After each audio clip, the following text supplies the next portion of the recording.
Hey, deuxième section. En septembre, qu'on a l'impression de penser que maintenant, le mois de septembre, on était peut-être en 2008. Je vous ai montré un truc, puis souvent, on ne le réutilise pas. C'était comment se créer une échelle de proportion, puis comment la répéter en perspective. Ben ça, c'est un truc, puis il est super utile. Puis encore là, à la veille de l'épreuve certificative, ça peut être quelque chose qui est très intéressant pour encore là vouloir garder la proportion sur un élément. On va dire que je corrige l'effet d'avoir des objets qui sont proportionnels. Je sais pas. Fait que là, j'ai un beau carré ici. J'aimerais ça le doubler à côté. Comment que je fais ça déjà?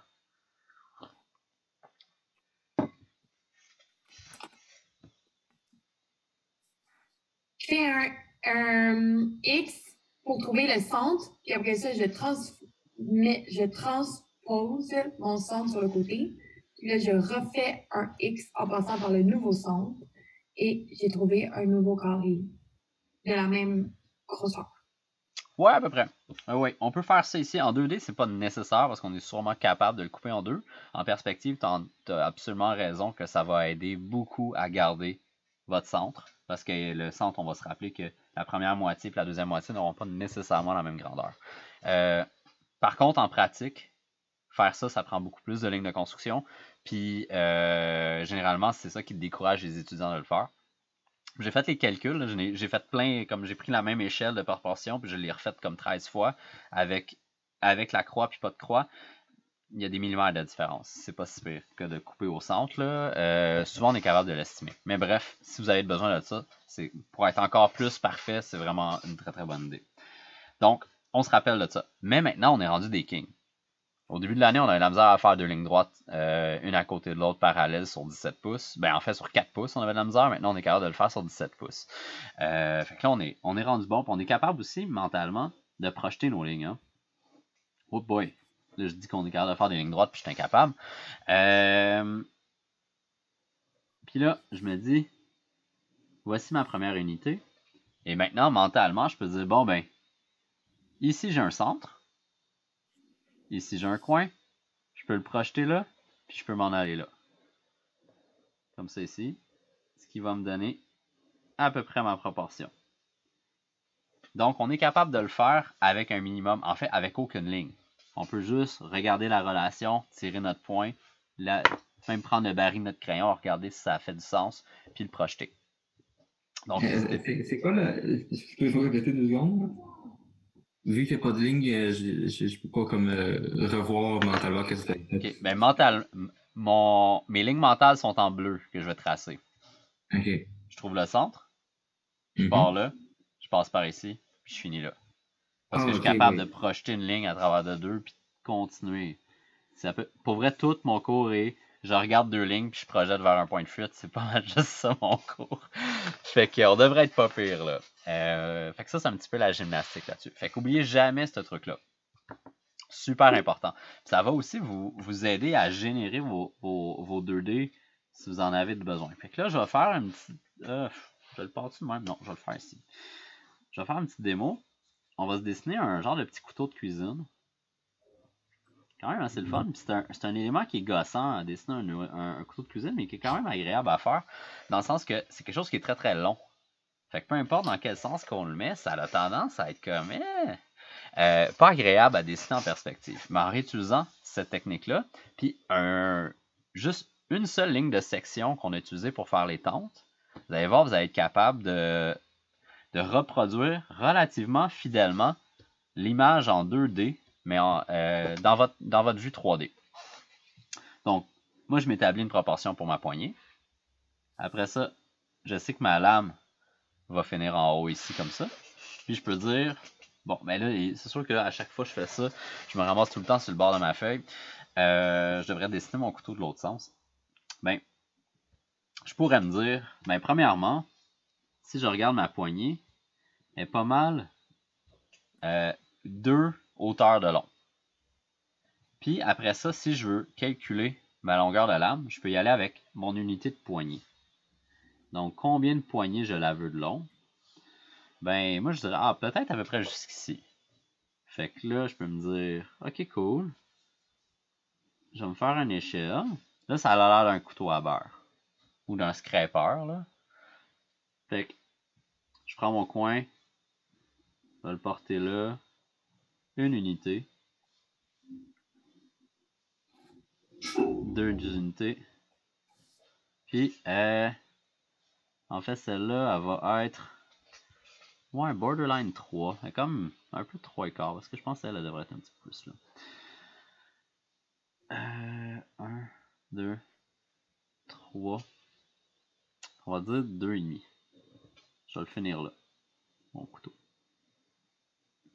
Mais là, je veux pas me faire un scraper ou un couteau à beurre. Je veux me faire un couteau un petit peu plus profond. Parce que je vais avoir quelque part pour mettre mes doigts sans me faire écraser. Ça va être plus un couteau d'enfant, parce que la poignée est quand même assez courte. Donc, je vais tirer mes lignes. Là, ça a l'air d'un couteau de boucher pour casser des os. Fait que je vais le recouper un petit peu plus bas ici. Comme ça. Là, je vais me dire, ah! Ici, ça va être le début de ma lame. Puis, le bout de ma lame... Ah ouais, merci. Vu que c'est un couteau c'est un couteau. Merci. Vu que c'est un couteau d'enfant, je vais pas faire le couteau pointu. Puis je vais y dessiner une belle courbe. Un petit peu plus comme ça.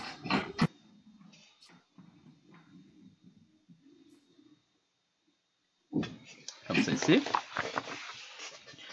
Fait que je dessine sa courbe.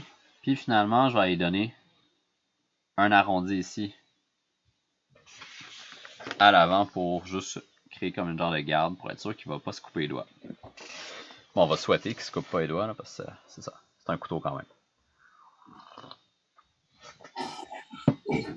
Mais vous avez vu que toutes les lignes que j'ai utilisées ici, c'est en fait des lignes que je suis capable de reproduire relativement facilement en perspective. C'est ça qui est génial avec ça. Puis en plus, regardez ces lignes-là. Si j'ai continu, ça me donne des points d'intersection ici. Que eux, je vais être capable de à peu près remettre aussi dans mon espace, sur ma grille, pour me donner encore là un début, une fin, puis 2 points intermédiaires pour passer ma courbe. Ce qui va faire encore là une genre de ligne de section comme qu'on a fait pour la tente, mais qui va être très très très précise malgré qu'elle est en perspective. Fait que là, le but c'est de faire la 3D la plus fidèle à ce 2D là. C'est bon? Donc, c'est quoi notre technique comme d'habitude? Proportion, division, détail. Détail ou effet même. Donc, proportion.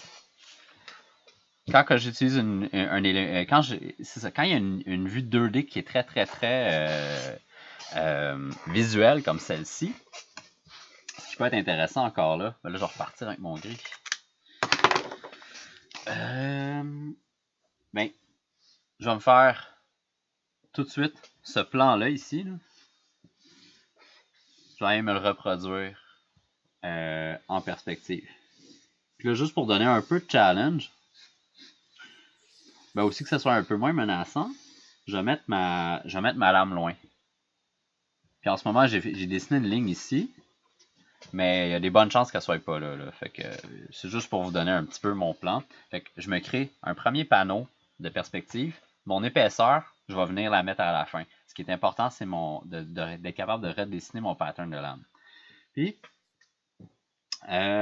si je regarde ici ma première section, ben pour que mon dessin reste un petit peu plus proportionnel, ben je vais me dire, parce que si je me fie à mon 2D ici, je pourrais dire que j'ai une unité et demie, fait une poignée de haut, 0.5 pour donner ma lame. Ah. Fait que c'est comme 1 tiers, 2 tiers, 3 tiers. Donc, 1 tiers, 2 tiers. Fait que ça, c'est ma poignée. Je peux tirer ma ligne vers le fond, vers mon point de chute. On n'oublie pas de le faire fuir. C'est important que tout suive une perspective. Le point de fuite à gauche, on ne sait pas encore où, c'est pas grave. Ensuite, si je me fais un carré, je peux ensuite le doubler pour me donner ma poignée. On est d'accord? Ben oui, Félix. Oui. Ça, même avec un highlighter, je suis capable de faire du shading. Fou, hein? Ils vont vraiment bien, donc. Ça vaut de l'or. D'accord, je suis d'accord. Je les ai achetés, puis c'est vraiment nice. C'est juste avant d'être un touch. C'est comme la cache en dessous. Bon, fait que si je me fais un carré, à peu près ici, ben, je peux me dire, ok, ça c'est 2 carrés, fait que ça devient ma poignée. Fait que ça, c'est ma poignée.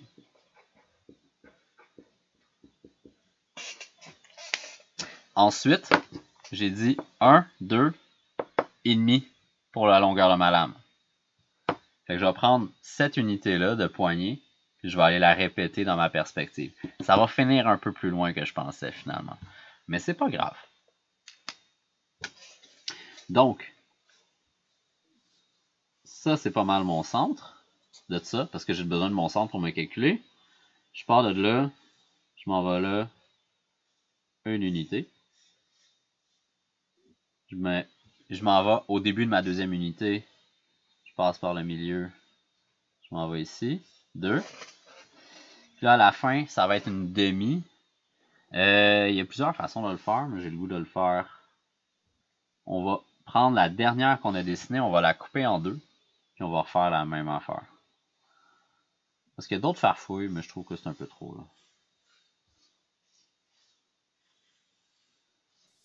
Fait que là, on se rappelle, ça, c'est ma proportion de scraper de tantôt, là. C'est comme si j'avais juste ça que j'ai dessiné. Mais ici, j'avais déjà décidé que ça, c'était mon épaisseur de lame va jusqu'ici. Puis, ouais, c'est ça.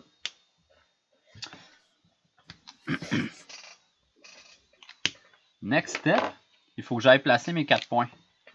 1 point, 2 points, 3 points, 4 points. Dans le fond, ici, pour vrai, ça va être un peu tough parce que c'est vraiment loin dans la perspective. Je pense que je peux y aller juste à l'œil. Je vais juste me donner un petit point. Je veux même exagérer le fait qu'il y a un plat au bout. Je vais quasiment le faire plus long, là. Je vais me rendre à peu près là. Fait que ça, c'est vraiment pour vrai complètement arbitraire. Avoir une perspective un peu plus grosse, je pense que je le calculerais, mais là, regarde, c'est des millimètres, là. Il n'y a pas de problème. Si je reviens à l'avant, on se rappelle que j'avais un petit carré, ici. Pour mon genre de garde-pouce, mon coupe-toi pas le doigt, minou. Puis, c'est un carré. Donc, je vais m'isoler un carré en utilisant les lignes verticales qui restent verticales, parce que c'est ça la leçon de mon cours. Je vais mettre une ligne au centre. 1 tiers, 2 tiers. Puis là, pour la première fois dans l'univers, mon arrondi va être vers l'intérieur. Donc, ça va me donner quelque chose comme ça. Ça me donne mon premier point qui est là. Ensuite, je peux aller à ma première section, ici, qui veut dire là. Je peux descendre mon point jusqu'en bas, puis là, je peux regarder encore là sur mon petit 2D. Je fais comme, bon, ben, ça c'est la moitié, ça c'est le quart, ça c'est le huitième. Et boy, ça c'est la moitié, ça c'est le quart, ça c'est le huitième. Fait que je me décide un point. Mais pour vrai, encore là, ma vue est un petit peu petite, j'aurais dû la faire un peu plus grosse. J'aurais dû garder la poignée au complet, mais j'aurais manqué de place au bout. Mais on voit quand même le concept où c'est qu'on s'en va. Si je m'en vais à ma deuxième station qui est ici, au centre de ma lame, qui est rendue maintenant ici, en bas de ma flèche bleue, ben, je peux me rendre compte que je suis légèrement en bas de ma hauteur de poignée. Parce que ça, c'est la hauteur de ma poignée, juste là. Je suis juste un petit peu en bas. Voici ma poignée, voici juste en bas. Fait que j'ai déjà 1, 2, 3, 4 points qui sont là pour me guider. Je peux tourner ma page dans un sens qui m'est plus confortable. Je peux aller relier ce tas de lignes-là. Comme ça ici.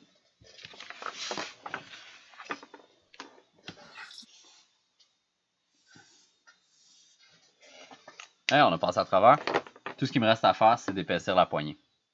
Puis j'ai pas mal fini. Donc, mon point de fuite est à droite, ça c'est certain. Il est à peu près quelque part sur le coin de mon ordinateur ici. Puis, j'ai un point de fuite qui s'en va vers la gauche. Il faut qu'il finisse à peu près en même temps sur la même horizon. Fait qu'il faut qu'il finisse. Puis il faut qu'il coupe quand même à peu près à la même vitesse. Là.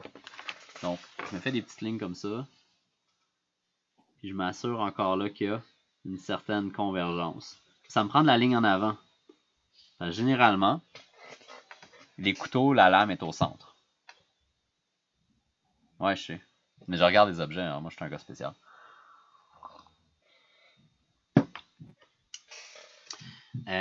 Donc c'est ça. Fait qu'encore là, cette ligne-là, il faut qu'elle coupe un petit peu plus que elle qui est au centre. Elle, il faut qu'elle aille la rejoindre. Puis elle va être un petit peu entre ces deux-là. C'est tout le temps ça un petit peu. Ensuite, on va donner de l'épaisseur à ce dit couteau. Moi, j'aime bien faire le devant en premier. Fait que je fais une ligne qui est verticale par rapport à ma ligne principale.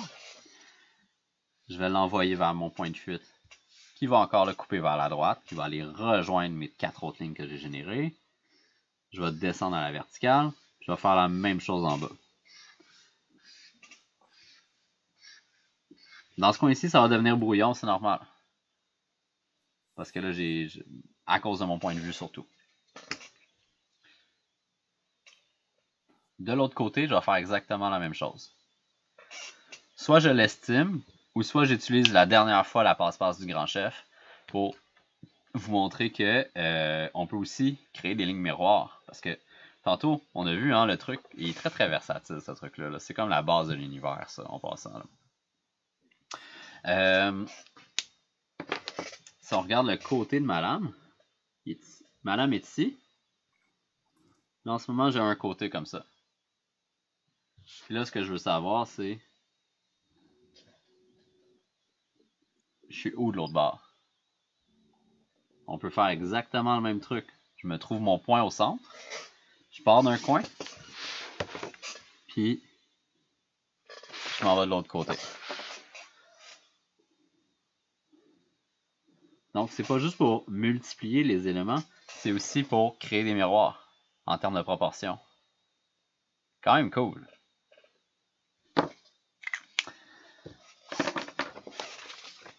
Donc, je pars de mon coin ici inférieur.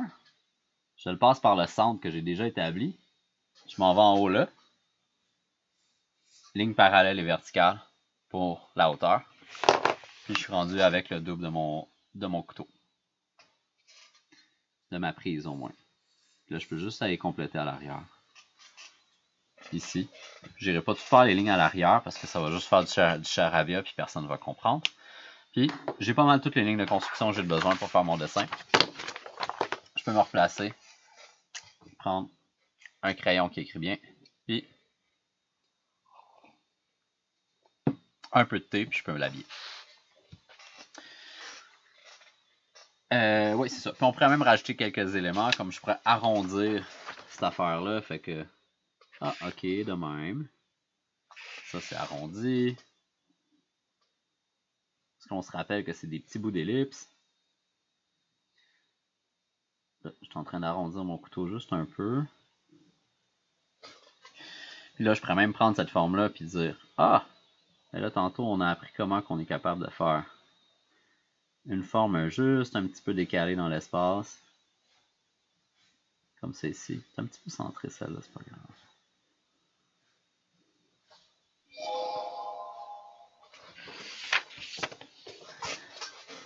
Ah, elle est un peu écrasée.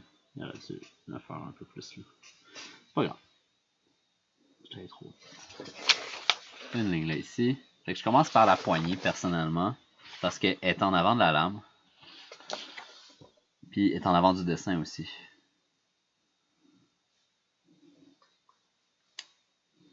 Il y a de moins de chances que je me trompe. C'est un petit peu la longueur de mon arrondi. Comme c'est ici. La lame, je vais la dessiner juste un peu en transparence là. Ma ligne est ici, en haut. Pour dessiner l'âme de la lame, ce qui veut dire l'épaisseur, j'utilise le gris comme guide. Fait que si je le refais très très gros, imaginez que la ligne qui est au centre de mes deux lignes noires ici, c'est épais comme ça. Parce que ça, je sais que cette ligne-là est droite et dans la perspective. Fait que pour m'aligner, j'utilise l'épaisseur du trait pour me faire deux belles lignes. Fait que mon gris devient mon guide, mais je trace pas au centre, je trace sur les deux côtés. Si vous voyez ce que je veux dire. Hein? Fait que ça va me donner une épaisseur un petit peu plus constante. Là, je sais que j'ai un plat. Oups. Comme ça ici. Ici, je vais voir l'intérieur un petit peu du couteau. Fait que je vais venir juste faire une petite épaisseur en tirant une bébé ligne vers mon point de fuite. J'ai pas mal fini ma forme. Je peux aller chercher un crayon un petit peu plus foncé. On va aller faire détacher les éléments qui sont à l'avant du dessin. Juste pour bien qu'on les sente. Comme c'est ici. Si je trouve qu'il y a des choses qui sont un peu trop épaisses, ben, j'échange un petit peu. Ici, on va voir la lame.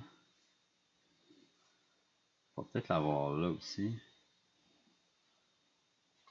Comme ça. Extérieur de la lame.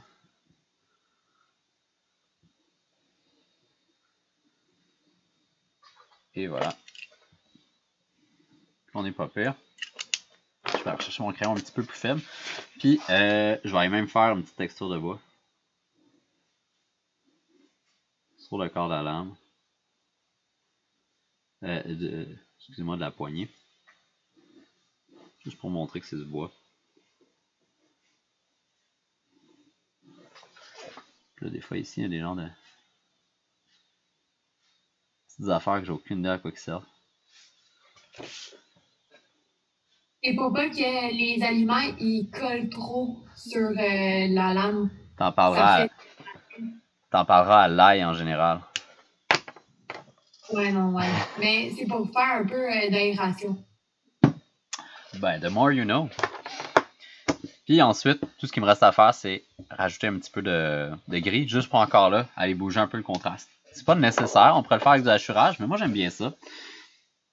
Comme vous avez pu le constater, je m'en retiens depuis le début de la session. Fait que moi, je vais juste aller mettre, sans calculer, tu sais comme... Vous allez peut-être en faire une coupe puis les moffer, mais c'est pas grave. Mais encore là, juste en mettant une zone de gris là, on sent que la lumière elle arrive d'en haut à gauche. Puis ça fait encore un petit peu plus, un meilleur effet pour faire détacher la poignée du corps de la lame ici. Puis là, je peux venir ici en bas, juste foncer un petit peu pour encore là montrer qu'il y a un arrondi qui s'en va, fait qu'il y a une perte de lumière. Oui. Ah oui, mais là, c'est ma blonde qui est supposée d'y aller, mais je vais y dire. T'as raison. Hein. Merci, Alex. Comme ça, on a encore un peu de temps. De même. Puis, je peux faire des petits reflets parce que c'est un couteau. Et voilà. Puis peut-être même avec ça. Je pense que ça aurait mieux marché avec ça. Et voilà. Ouais, ça ressemble pas mal à ça. Puis tout ce qui me restera à faire, c'est venir. Là, j'ai vraiment gommé un peu ma vue 2D. Mais ça marche pareil. Puis je pourrais même y faire. Moi, j'aime bien faire des ombres portées à mes vues 2D. Plus ou moins. Et voilà. Juste à avertir ma blonde d'aller chercher mon enfant. Et je reviens. Ben, notre enfant, en fait.